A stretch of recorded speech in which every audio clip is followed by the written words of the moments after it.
জীবনে আমরা সবাই কিছু না কিছু হারাই, কিছু সুযোগ হাতছাড়া হয়, কিছু স্বপ্ন মাঝপথে থেমে যায়। কিন্তু প্রশ্ন হলো, ব্যর্থতা বেশি কষ্টের নাকি সেই কাজ না করার আফসোস? জীবনে আমরা অনেক কিছু থেকে পেছনে হাঁটি, ভয় ভয় পাই ব্যর্থতার, ভয় পাই কি হবে যদি না পারি। কিন্তু জানো তো, সবচেয়ে বড় কষ্ট ব্যর্থতা নয়, সবচেয়ে বড় কষ্ট হলো চেষ্টা না করার আফসোস।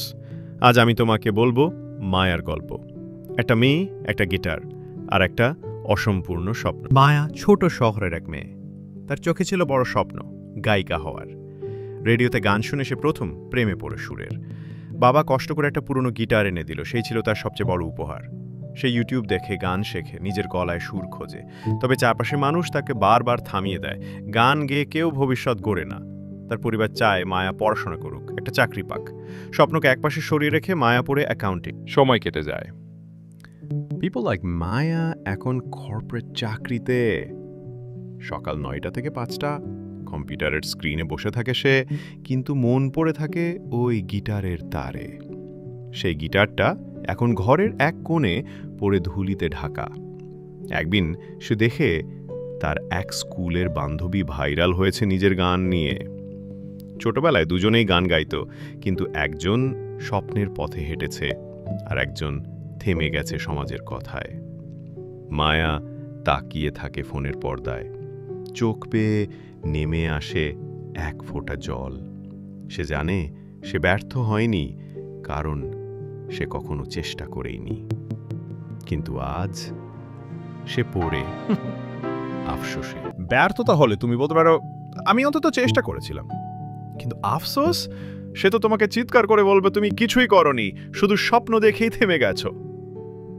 জীবনে হয়তো তুমি পারবে না, ব্যর্থ হবে, কিন্তু তুমি যদি সাহস করো, চেষ্টা করো, তুমি অন্তত নিজের কাছে সৎ থাকবে। সময় কেটে যাচ্ছে, তোমার স্বপ্নটা এখনো তোমার ভিতর আছে, তাকে মরতে দিও না। চেষ্টা করো, হোক ব্যর্থতা, কিন্তু অন্তত বলবে আমি থেমে যাইনি। কেউ বলেছে, success is not final, failure is not fatal, it is the courage to continue that counts. আজ তোমার জীবনেও হয়তো এমন একটা গিটার আছে, একটা স্বপ্ন, একটা ইচ্ছা, যেটা তুমি লুকিয়ে রেখেছো সবার ভয়ে। আজ সেই গিটারটা আবার তুলে নাও, শুরু করো। না পারলেও শিখবে, না জিতলেও অভিজ্ঞতা হবে। কিন্তু যদি চুপ করে বসে থাকো, তাহলে তুমি কেবল আফসোস পাবে, আর কিছু না। আজই শুরু করো, আজই লেখো তোমার গল্পের প্রথম লাইন। হয়তো কঠিন হবে, হয়তো ব্যর্থ হবে, কিন্তু তুমি নিজের সঙ্গে সৎ থাকবে, কারণ ব্যর্থতা ক্ষণস্থায়ী, কিন্তু আফসোস সারা জীবন পোড়ায়।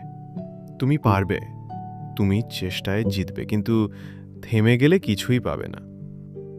আরেকবার বলছি, ব্যর্থতা ক্ষমা পায়, কিন্তু আফসোস কখনো। জীবনের শেষ প্রান্তে গিয়ে যেন বলতে পারো, আমি চেষ্টা করেছিলাম, আমি থেমে যাইনি। কারণ ব্যর্থতা মাফ পায়, কিন্তু আফসোস সারা জীবন পোড়ায়।